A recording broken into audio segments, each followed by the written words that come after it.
Welcome back commerce academy. So last class हमने हमारा जो डिस्कशन है उस डिस्कशन में हमारे सिलेबस का जो थर्ड चैप्टर है जिसका नाम है सोर्सेस ऑफ बिजनेस आइडियाज, इस चैप्टर को हमने शुरू किया था।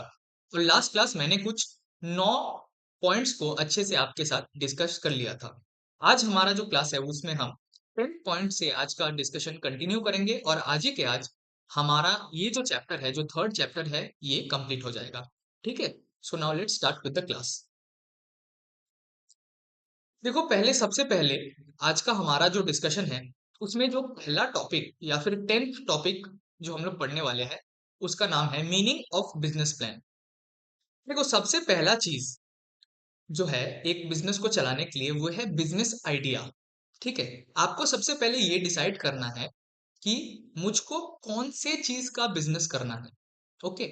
जैसे ही आपने वो उस आइडिया को रेडी कर लिया, उसके बाद आपको क्या करना है, बिजनेस को चलाने के लिए आपका जो भी प्रोसेसेस है, ठीक है, उसको पहले प्लान बनाना पड़ेगा। उसका आपको एक ब्लूप्रिंट, एक रोड मैप बनाना पड़ेगा। ठीक है। जैसे लेट्स टेक एन एग्जांपल, अगर मैंने सोचा है कि मैं समोसा का ठेला लगाऊंगा, तो मुझे जो समोसा का ठेला लगाने वाला जो चीज है, ये मेरा आइडिया है कि भाई साहब समोसा का ठेला लगाने वाला बिजनेस मुझे करना है। लेकिन उस बिजनेस को करना कैसे है, उस करने तक के जो प्रोसेसेस हैं, उन सब प्रोसेसेस को एक जगह मुझे लिखना पड़ेगा। मुझे जानना पड़ेगा या फिर मुझे डिफाइन करना पड़ेगा कि मुझे ये जो समोसा का ठेला लगाने वाला जो आइडिया मुझे आया है, इसको एक बिजनेस में कैसे तब्दील करना है। तो वही सेम चीज है बिजनेस प्लान। बिजनेस प्लान आपको ये बताता है कि जो आपका बिजनेस आइडिया है, उस आइडिया को लेकर आप बिजनेस कैसे करोगे। ओके। देखो क्या लिखा हुआ है। Business plan gives a blueprint roadmap for the implementation of a project or business venture। ठीक है, आपने जो प्रोजेक्ट सोचा है, जो आपका बिजनेस वेंचर आपके माथे पे चल रहा है, जो आइडिया आपके पास है, उसको इम्प्लीमेंट करने के लिए बिजनेस प्लान एक रोड मैप और या फिर एक ब्लूप्रिंट आपको देता है। ओके। उसके बाद क्या लिखा हुआ है, देखो। The plan outlines a company's goals and objectives to achieve them। तो इस प्लान में क्या लिखा हुआ होता है, कंपनी का क्या गोल है, कंपनी का क्या ऑब्जेक्टिव है, मतलब कंपनी को कहाँ पहुंचना है, क्या कंपनी अपने आप को बनाना चाहती है, ये सब कुछ बिजनेस प्लान में लिखा हुआ रहता है। और उस चीज को कैसे अचीव करें, ये भी बिजनेस प्लान में लिखा हुआ रहता है। Okay. It is essential for both startups as well as established businesses. देखो भाई साहब, आपका कैसा भी बिजनेस हो, ठीक है, आप नया एकदम पहली बार बिजनेस स्टार्ट कर रहे हो, या फिर आपके पास एक बना बनाया अच्छा खासा बिजनेस है, कुछ भी है, आपको जब भी बिजनेस को एक्सपेंड करना है, आपको जब भी नया कोई प्रोडक्ट या फिर नया कोई सर्विस लॉन्च करना है, तब आपको आइडिया आने के बाद बिजनेस प्लान बनाना बहुत जरूरी है। Okay. For ensuring success of a venture, a well crafted business plan is extremely necessary। ठीक है। ये क्या बोल रहा है, देखो, ये बोल रहा है कि एक बिजनेस को या फिर एक आइडिया, जो बिजनेस आइडिया आपके पास है, वो सक्सेसफुल होगा या नहीं, वो मेजरली डिपेंड करता है आप बिजनेस प्लान को कितने अच्छे से बना पा रहे हो। ओके। जैसे लेट्स टेक एन एग्जांपल कि मेरे पास एक बहुत बड़ा बिजनेस है, ठीक है, मैं उसका ओनर हूँ, बहुत सारे एम्प्लॉय मेरे पास काम करते हैं। मेरे पास एक आइडिया आया कि भाई साहब एक नया प्रोडक्ट हम बनाना शुरू करेंगे। ठीक है। तो यदि मैं मेरे एम्प्लॉयज को ये ना समझा पाऊं, या फिर मैं मेरे एम्प्लॉयज को ये ना बता पाऊं कि इस नए प्रोडक्ट को बनाने के लिए क्या क्या काम करने का जरूरी है, या फिर क्या क्या मॉडिफिकेशन बिजनेस के अंदर करना पड़ेगा, अगर मैं यही उनको एफिशिएंटली नहीं समझा पाऊं, तो क्या मेरे एम्प्लॉयज मेरे उस बिजनेस आइडिया को एक सक्सेसफुल बिजनेस प्लान बना पाएंगे? वो नहीं बना पाएंगे। ठीक है। तो बिजनेस प्लान अच्छे से रेडी होना, बिजनेस प्लान में जितना भी स्टेप्स है वो अच्छे से डिफाइंड होना बहुत जरूरी है। नहीं तो आपका जो बिजनेस आइडिया है वो कभी भी एक सक्सेसफुल बिजनेस में आप तब्दील नहीं कर पाओगे। Okay. This plan is prepared after feasibility study had been conducted, that is, when a company has decided to proceed with a specific idea। इसका मतलब बिजनेस प्लान तभी बनता है जब बिजनेस आइडिया आ जाता है। उस बिजनेस आइडिया को हम फिजिबिलिटी उस बिजनेस आइडिया का हम फिजिबिलिटी स्टडी कर लेते हैं, और फिजिबिलिटी स्टडी का रिपोर्ट ये आता है कि हाँ भाई साहब, कर लो, आपके पास औकात है इस बिजनेस को करने का। उसके बाद हम बिजनेस प्लान बनाते हैं। ओके। सबसे पहले बिजनेस आइडिया आता है, फिर बीच में फीजिबिलिटी स्टडी आता है, उसके बाद आता है बिजनेस प्लान। क्लियर है? अगले पॉइंट की तरफ पढ़ते हैं हम लोग। ठीक है, तो अगला हमारा जो पॉइंट है उसमें लिखा हुआ है importance of writing business plan. इस बिजनेस प्लान को जो हमको प्रिपेयर करना है, इसको करने के बाद मेरे को क्या क्या फायदा होगा, या फिर इस बिजनेस प्लान को बनाने का क्या इंपॉर्टेंस है, क्या महत्व है, वो हम लोग समझ लेते हैं। ओके, तो सबसे पहला जो पॉइंट है उसमें देखो, communicate business idea with the stakeholders. अब स्टेक होल्डर कोई भी हो सकता है, कंपनी का एम्प्लॉय भी कंपनी का स्टेक होल्डर, कंपनी का ओनर भी कंपनी का स्टेक होल्डर, कंपनी का बोर्ड ऑफ डायरेक्टर्स भी कंपनी का स्टेक होल्डर। मोटा मोटा यही है कि जिसको भी कंपनी के अंदर या फिर मेरे बिजनेस के अंदर इंटरेस्ट है, वो मेरा स्टेक होल्डर। ओके, तो मेरा जो बिजनेस आइडिया है, उस बिजनेस आइडिया को स्टेक होल्डर तक पहुंचाने के लिए मुझे बिजनेस प्लान का जरिया लेना पड़ेगा। ठीक है, मुझे बिजनेस प्लान के ऊपर रिलाई करना पड़ेगा। सेकेंड जो इंपॉर्टेंस है वो है presence, vision and goals. Company अपने आप को कहाँ देखना चाहती है, या फिर कंपनी क्वांटिटेटिव टर्म्स में अपना सेल्स या फिर अपना कोई भी रेवेन्यू, इस चीज को कहाँ देखना चाहती है, वो बिजनेस प्लान में मेंशन होता है। ओके, तो कंपनी अपने आप को कहाँ देखना चाहती है, और कब कंपनी क्वांटिटेटिव टर्म्स में अपने सेल्स को या फिर अपने रेवेन्यूज को कहाँ देखना चाहती है, ये सब चीजें आपको बिजनेस प्लान बताती है through visions and goals. Okay, third point है provide strategies and decision making. जब भी आप बिजनेस प्लान बना लोगे, तो आपको एक बिजनेस कैसे करना है, ठीक है, या फिर उस बिजनेस को करना है भी या नहीं, ये सब चीजें अच्छे से पता चल जाती है। ठीक है, तो आपको एक बिजनेस आइडिया है, उस बिजनेस आइडिया को आप फिजिबिलिटी स्टडी करोगे उस बिजनेस आइडिया का। जब उसका रिकमेंडेशन ये आता है कि हाँ भाई साहब कर लो, औकात है, उसके बाद हम बिजनेस प्लान बनाते हैं जो कि हमको ये बताता है कि इस बिजनेस को करने के लिए हमको क्या क्या स्ट्रेटजी फॉलो करना पड़ेगा, या फिर इस बिजनेस को करने के लिए हमको क्या क्या डिसीशंस लेने पड़ेंगे। ओके, क्लियर है? अगला जो पॉइंट है वो है helps to raise money for business. देखना, शार्क टैंक में जब भी कोई आता है ना, तो वो बड़ा सारा एक डेटा प्रिपेयर करके लाता है। ठीक है, उस डेटा में वो बेसिकली अपना बिजनेस प्लान ही बोल रहा रहता है। ठीक है, वो उसमें उस डेटा में क्या क्या इंक्लूड करता है कि मेरा क्या प्रोडक्ट है, मैं मेरे प्रोडक्ट को इन टर्म्स ऑफ सेल्स कहाँ पहुंचा सकता हूँ, मैं मेरे कंपनीज में इस सेल्स के द्वारा कितना रेवेन्यू जनरेट कर सकता हूँ। ये सब चीज वो लोग वहां पे जाके प्रेजेंट करता है, और इन रिटर्न उनको क्या मिलता है, फंडिंग मिलता है। ठीक है, तो बिजनेस प्लान ही वो जरिया है जिससे एक कंपनी अपने बिजनेस आइडिया को सबके साथ शेयर कर सकता है, और उस बिजनेस आइडिया को इम्प्लीमेंट करने के बाद उसके कंपनी में क्या क्या चेंजेस आएगा, क्या क्या उसके कंपनी में डेवलपमेंट आएगा, ये सब बिजनेस प्लान से वो सबके साथ शेयर करता है। और इस शेयरिंग से वो क्या करता है, एक कंपनी फंडिंग उठा सकता है, पैसा उठा सकता है बिजनेस को करने के लिए। ओके, क्लियर है? उसके बाद है देखो इंक्रीजेस क्लैरिटी।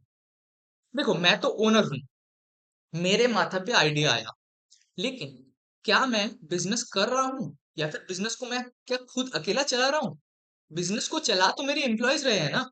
तो मेरा जो माथे पे आइडिया आया है, उसको अगर मैं बिजनेस प्लान के जरिए मेरे एम्प्लॉयज तक अच्छे से ना पहुंचा सकूं, तो वो उस प्लान को इम्प्लीमेंट कर ही नहीं पाएंगे। ठीक है, तो वहीं पे बिजनेस प्लान काम आता है। जैसे ही मैं बिजनेस प्लान को अच्छे से बना लूंगा और उस चीज को एम्प्लॉयज के साथ शेयर कर दूंगा, तो उनके माथे में काम को करना कैसे है, इस चीज का क्लैरिटी आ जाएगा। उनके माथे में ये इजीली समझ में आ जाएगा कि हमको करना क्या है। ओके, इन रिटर्न क्या होगा, मेरा जो बिजनेस आइडिया है वो अच्छे से एक बिजनेस में तब्दील हो पाएगा। ओके, अगला पॉइंट है डेवलप्स लॉन्ग रन प्लान्स। तो जब भी एक बिजनेस प्लान बनता है, तो वो आज के डेट का सोच के नहीं बनता है, वो लॉन्ग रन, एक लॉन्ग होराइजन, एक लॉन्ग टाइम पीरियड के लिए बनता है। लेकिन लॉन्ग टाइम पीरियड के लिए मेरे बिजनेस को मैं कहाँ देखना चाहता हूँ, उस चीज को जानने के लिए मुझे आज तो बिजनेस प्लान बनाना पड़ेगा ना। तो बिजनेस प्लान यदि अच्छा होगा, तो मेरा लॉन्ग टाइम के लिए मेरा बिजनेस कैसे चलेगा, ये मैं अच्छे से लोगों के साथ डिस्कस कर पाऊंगा, लोगों तक पहुंचा पाऊंगा। ओके, अगला जो पॉइंट है वो है अट्रैक्ट्स पार्टनरशिप। अगर आपके पास फंडिंग का कमी पड़ रहा है, या फिर आपके पास एक्सपर्टीज का कमी पड़ रहा है, तो आप क्या करोगे, एक पार्टनर को ढूंढोगे जो आपको फंडिंग देगा या तो एक्सपर्टीज देगा।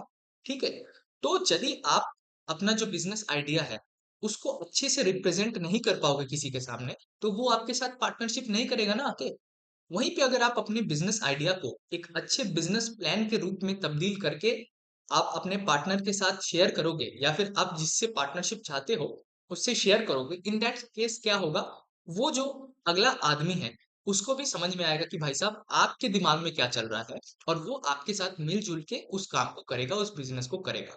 तो बिजनेस प्लान यदि अच्छा होगा तो बिजनेस में नए पार्टनर्स आने के भी चांसेस बहुत बढ़ जाते हैं। ओके, क्लियर है। नेक्स्ट हमारा जो टॉपिक है वो है contents of a business plan. इसका मतलब बिजनेस प्लान में रहता क्या क्या है। देखो, सबसे पहले जो चीज रहता है वो है एग्जीक्यूटिव समरी। इसका मतलब कंपनी क्या करता है। ठीक है, मेरा बिजनेस है, ठीक है, मेरा मान के चलो समोसे का जो ठेले का बिजनेस है, इसका मैं अगर कोई नया प्रोडक्ट ला रहा हूँ तो मैं उस नया प्रोडक्ट का बिजनेस प्लान बनाऊंगा। ठीक है, तो उसमें जो एग्जीक्यूटिव समरी है उसमें क्या मैं क्या लिखूंगा कि मैं समोसे बनाता हूँ, ठीक है, मैं भाजिया बनाता हूँ। ओके, तो ये है एग्जीक्यूटिव समरी, जो कि एक कंपनी का जो मेन काम है उस काम को एक्सप्लेन करती है।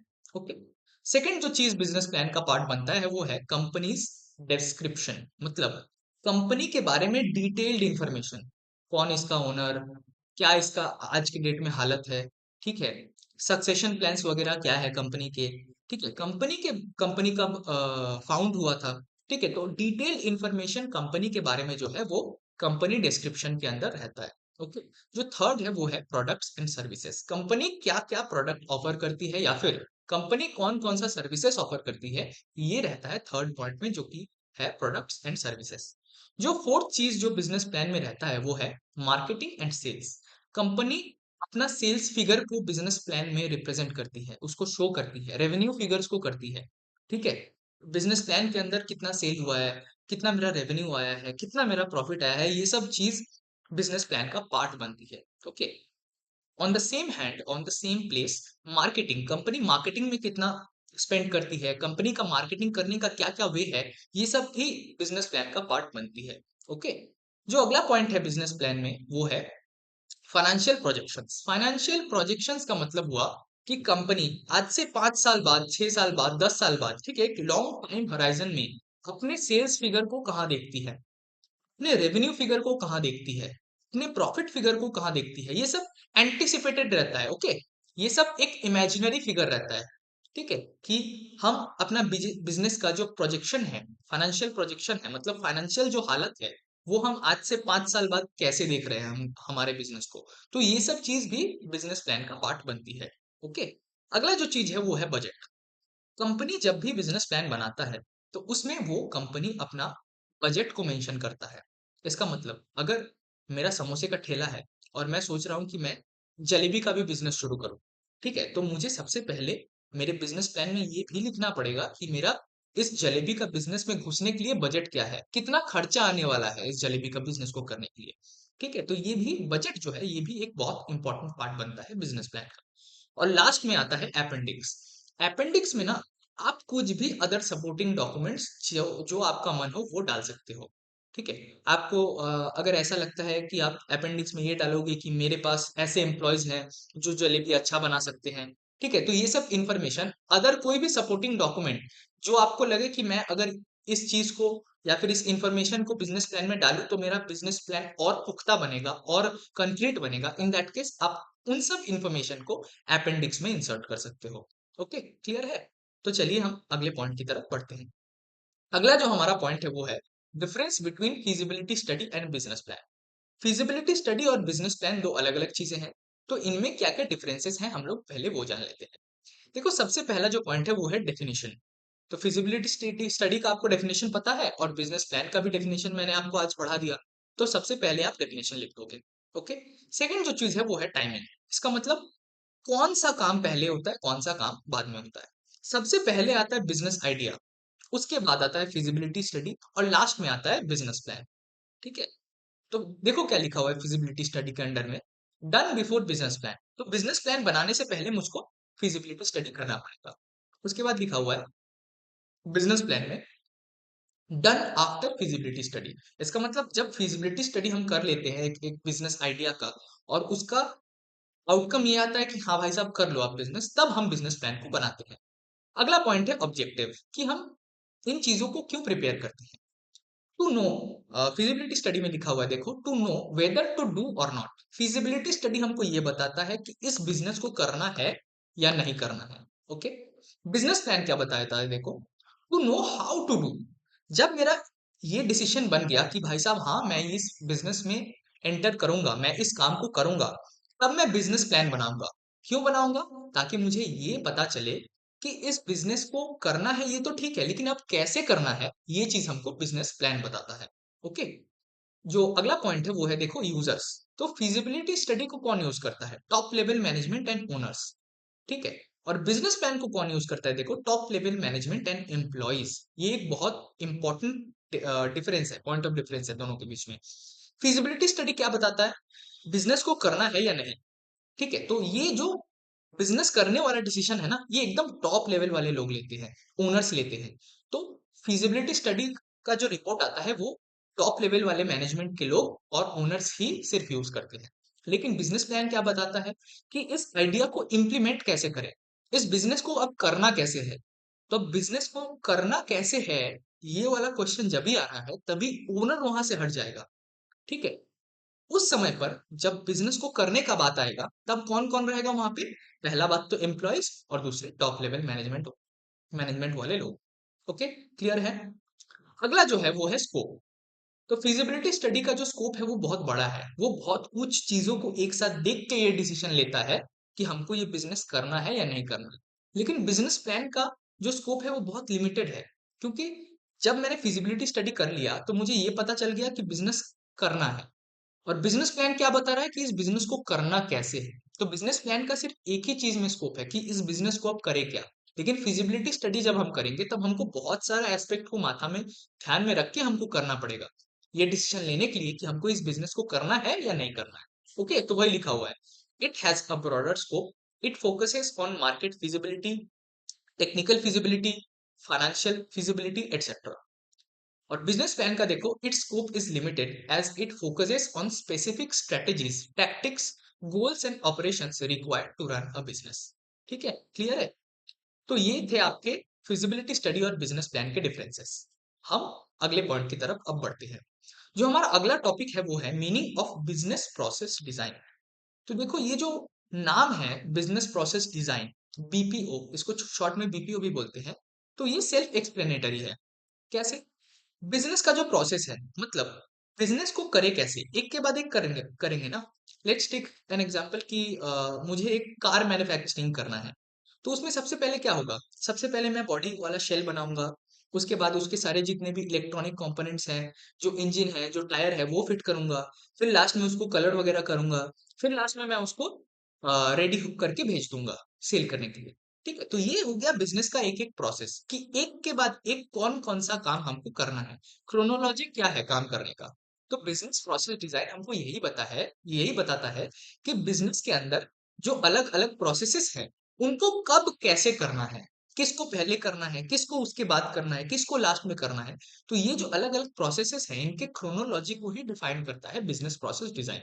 ओके, देखो अब क्या लिखा हुआ है, the systematic process of creating, analyzing, and improving workflows and procedures within a company by defining a series of steps and activities to achieve a specific business goal।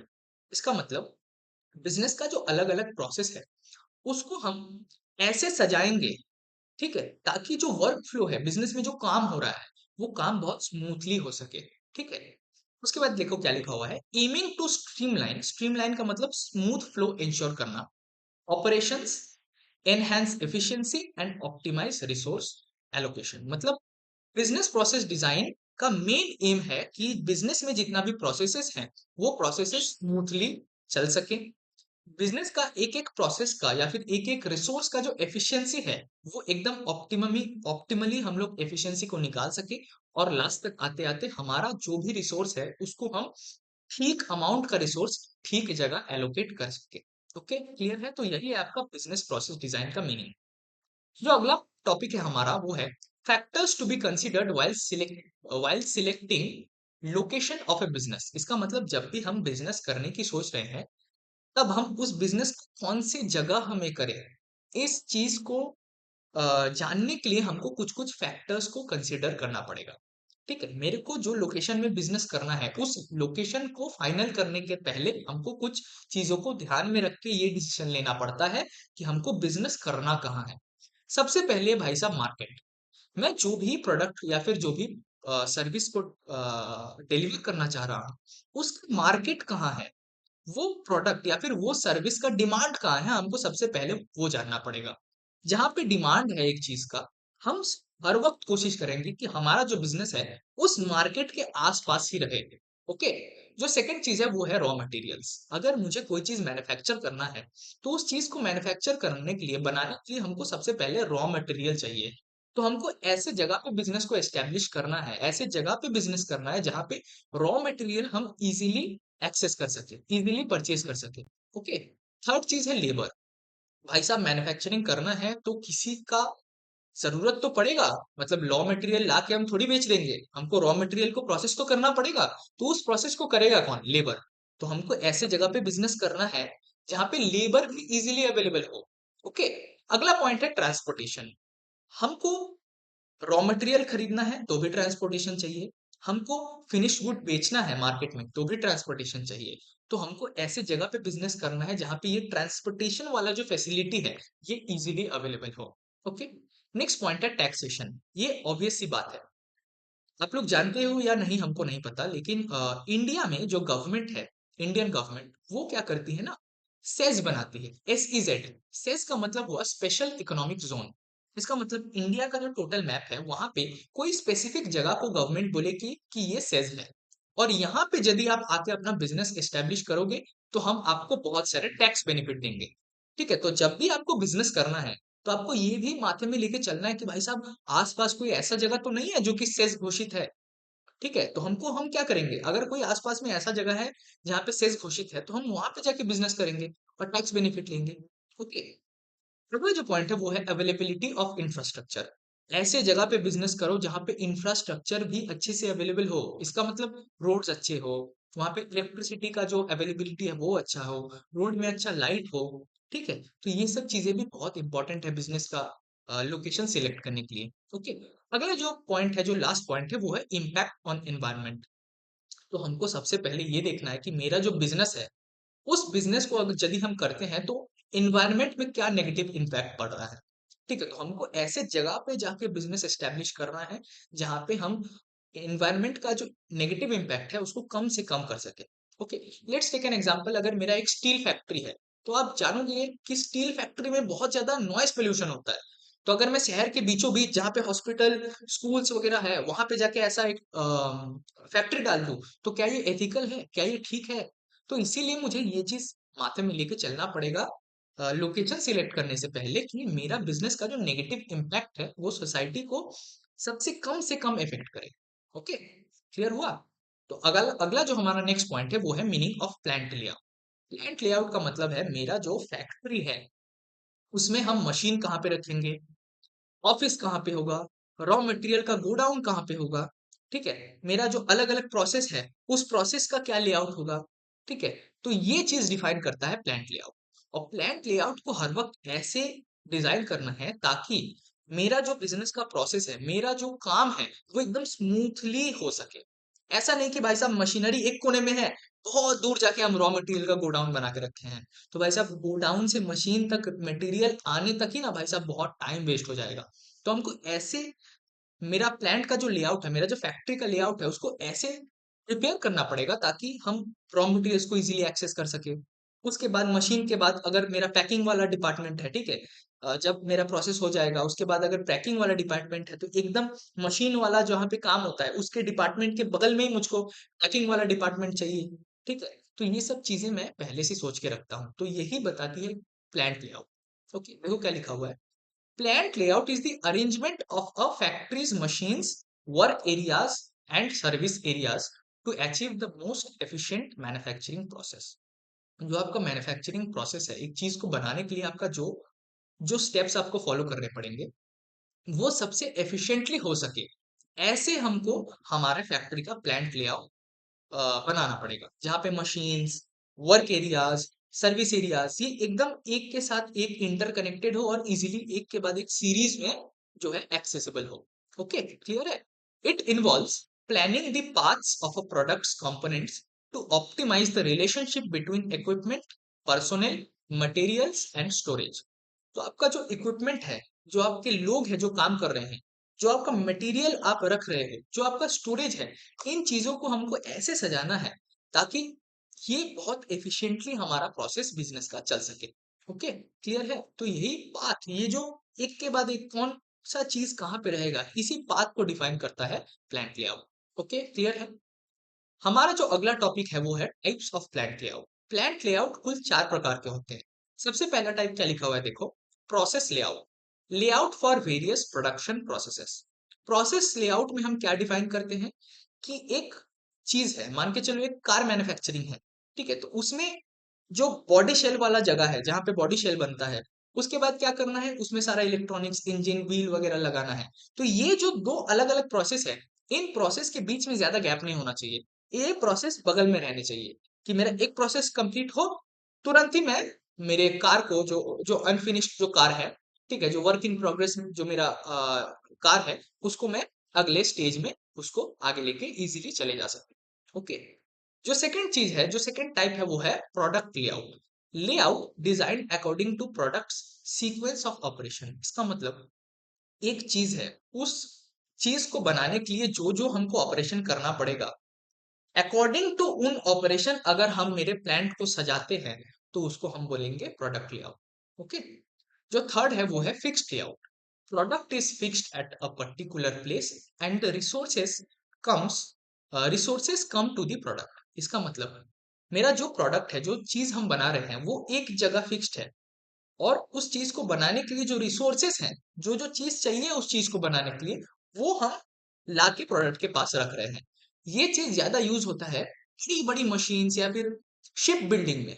देखना, जब भी एक शिप को बनाया जाता है या फिर ट्रेन बनाया जाता है, ये जो बड़ी बड़ी चीजें बनती है, ये जो बड़ी बड़ी मशीन्स बनती है, उसमें ना क्या होता है, जो चीज है, उस मतलब जो चीज हम बना रहे हैं उसको हम एक प्रोसेस टू दूसरे प्रोसेस ट्रांसफर नहीं कर सकते। अगर ये करने जाएंगे तो उसको ट्रांसफर करने का ही बहुत ज्यादा खर्चा आ जाएगा। तो हम क्या करते हैं, एक सिलेक्टेड लोकेशन में उस चीज को रखते हैं, और उस चीज को बनाने के लिए जो जो चीज है, उसको हम उसके पास लेके आते रहते हैं। ओके, क्लियर है? जो थर्ड चीज है, जो लास्ट चीज है वो है cellular layout. Different machines are grouped based on the process requirements for a similar set of products. इसका मतलब अगर कोई सिमिलर सेट ऑफ प्रोडक्ट है और उसका अगर सिमिलर प्रोसेस हमको करना है, तो हम क्या करेंगे, मेरे लेआउट को ऐसे डिजाइन करेंगे ताकि सिमिलर टाइप के प्रोडक्ट जिसमें सिमिलर काम करने हैं वो एक ही जगह हो जाए। ओके, क्लियर है? अगला जो हमारा सेकंड लास्ट पॉइंट है चैप्टर का वो है मीनिंग ऑफ प्रोजेक्ट रिपोर्ट। देखो, हम जो भी काम कर रहे हैं, ठीक है, जो भी हमने बिजनेस आइडिया बनाया था, उसके बाद फिजिबिलिटी स्टडी किया था, उसके बाद बिजनेस प्लान बनाया, उसके बाद उसको इम्प्लीमेंट करके हम हमारे बिजनेस को कर रहे हैं, तो ये जो पूरा प्रोसेस है, इस प्रोसेस का क्या आउटकम है, इस प्रोसेस में हमको जाने के बाद क्या क्या डिफिकल्टीज आई, इन सब चीजों को डॉक्यूमेंट करने के लिए हम लोग प्रोजेक्ट रिपोर्ट बनाते हैं। ठीक है, देखो क्या लिखा हुआ है, a project report is a document that provides details about a project status और परफॉर्मेंस। इसका मतलब जो भी हमने आइडिया सोचा था, उसका आज के डेट में क्या परफॉर्मेंस चल रहा है, वो अच्छा काम कर रहा है या नहीं कर रहा है, उसका क्या स्टेटस है, वो ठीक से काम कर रहा है या नहीं कर रहा है, वो रुका पड़ा है या नहीं, इन सब चीजों को बताने की हम लोग प्रोजेक्ट रिपोर्ट बनाते हैं। It can include detailed information of the progress, challenges and outcomes associated with the project. इसका मतलब कोई हम प्रोजेक्ट कर रहे हैं, तो उसका क्या प्रोग्रेस है, उसका क्या हालत है, वो किस कगार पे चल रहा है। ओके, उसको करने के लिए हमको क्या क्या चैलेंजेस आ रहे हैं, और उस चीज को इम्प्लीमेंट करने के बाद उसका आउटकम क्या आ रहा है, मेरे को प्रॉफिट हो रहा है या नहीं, लॉस हो रहा है या नहीं, इन सब चीजों को डॉक्यूमेंट करने के लिए हम प्रोजेक्ट रिपोर्ट को बनाते हैं। ये सब चीजें प्रोजेक्ट रिपोर्ट में इंक्लूडेड रहते हैं। ओके, और लास्ट जो हमारा टॉपिक है वो है steps in the preparation of project report. तो ये जो प्रोजेक्ट रिपोर्ट है, इनको हम कैसे बनाएंगे, इसको बनाने का क्या क्या स्टेप है। सबसे पहले हम क्या करेंगे, defining purpose of the project. इसका मतलब जो भी हम प्रोजेक्ट कर रहे हैं, जो भी हम बिजनेस कर रहे हैं, उस चीज को करने का क्या पर्पस है, क्या उद्देश्य है, हम सबसे पहले प्रोजेक्ट रिपोर्ट में उस चीज को लिखेंगे। उसके बाद हम क्या करेंगे, आइडेंटिफिकेशन ऑफ ऑडियंस। ये प्रोजेक्ट रिपोर्ट हम किसके लिए बना रहे हैं, हम सबसे पहले उसको डिसाइड करते हैं। ठीक है, ये प्रोजेक्ट रिपोर्ट हम एम्प्लॉयज के लिए बना रहे हैं तो एक टाइप से बनेगा, ओनर्स के लिए बना रहे हैं तो एक टाइप से बनेगा, अगर हम फंड्स को प्रोक्योर करने के लिए बना रहे हैं तो थोड़ा और उसको मॉडिफाइड वे में बनाना पड़ेगा। ठीक है, उसमें थोड़ा और माल मसाला डालना पड़ेगा। ओके, क्लियर है। तो हमको सबसे पहले लिखना है कि हम प्रोजेक्ट को क्यों कर रहे हैं, और उसके बाद लिखना है कि उसके बाद ये देखना है कि इस प्रोजेक्ट रिपोर्ट को हम किसके लिए बना रहे हैं। ठीक है। थर्ड जो चीज हमको प्रोजेक्ट रिपोर्ट में बनाने के लिए जो थर्ड स्टेप है वो है collection of data. Project report किस चीज से बनता है, डेटा से बनता है ऑब्वियसली। किस चीज का डेटा, बिजनेस का डेटा, कि बिजनेस कैसा चल रहा है। ठीक है, तो हमको सबसे पहले उस डेटा को कलेक्ट करना पड़ेगा, उसके बाद उस डेटा को एनालाइज करना पड़ेगा, कि इस डेटा को हमको देखना पड़ेगा कि भाई साहब क्या हालत है, सेल्स का क्या हाल है, प्रॉफिट कैसा चल रहा है, रेवेन्यू कैसा आ रहा है, लॉस हो रहा है या नहीं। ठीक है, मेरा कॉस्ट किस हिसाब से इनकर हो रहा है, इन सब चीजों को हमको एनालाइज करना पड़ेगा फ्रॉम दैट डेटा। ओके। जो सेकंड लास्ट स्टेप है वो है presentation of findings. In data को एनालाइज करके मैंने जो भी मुझे फाइंडिंग्स हुआ है, जो भी मैंने पाया है, उस चीज को हमको प्रोजेक्ट रिपोर्ट में प्रेजेंट करना पड़ेगा। और लास्ट में हमको रिकमेंडेशन ये लिखना पड़ेगा रिकमेंडेशन में कि इस प्रोजेक्ट का जो एफिशिएंसी है उसको कैसे हम बढ़ा सकें, इस प्रोजेक्ट का सेल्स कैसे बढ़ेगा, इस प्रोजेक्ट का या फिर इस बिजनेस का रेवेन्यू प्रॉफिट कैसे बढ़ेगा, अगर लॉस हो रहा है तो लॉस कैसे रिड्यूस होगा, अगर कॉस्ट अननेसेसरी लग रहा है तो कॉस्ट कैसे रिड्यूस होगा। ये सब चीज का रिकमेंडेशन प्रोजेक्ट रिपोर्ट में एकदम लास्ट में रहता है। ओके। तो ये था हमारे सिलेबस का थर्ड चैप्टर। ठीक है, मैं जल्दी मिलूंगा आपसे। और उसके बाद हमारा सिलेबस का जो लास्ट चैप्टर है, चैप्टर 4, वो चैप्टर भी मैं आपके साथ अच्छे से डिस्कस करके उसका सारा पॉइंट डिस्कस करके आपको अच्छे से समझा के हमारा जो ईडी वाला एंटरप्रेन्योरशिप डेवलपमेंट जो सब्जेक्ट हमने शुरू किया था, उस सब्जेक्ट का जो जर्नी है उसको अच्छे से स्मूथली हम लोग एंड कर देंगे। ओके। आप अच्छे से घर में पढ़ाई करो। एंड मैं जल्दी मिलूंगा आपको अगली क्लास में। Thank you very much. Have a good reading time. Okay.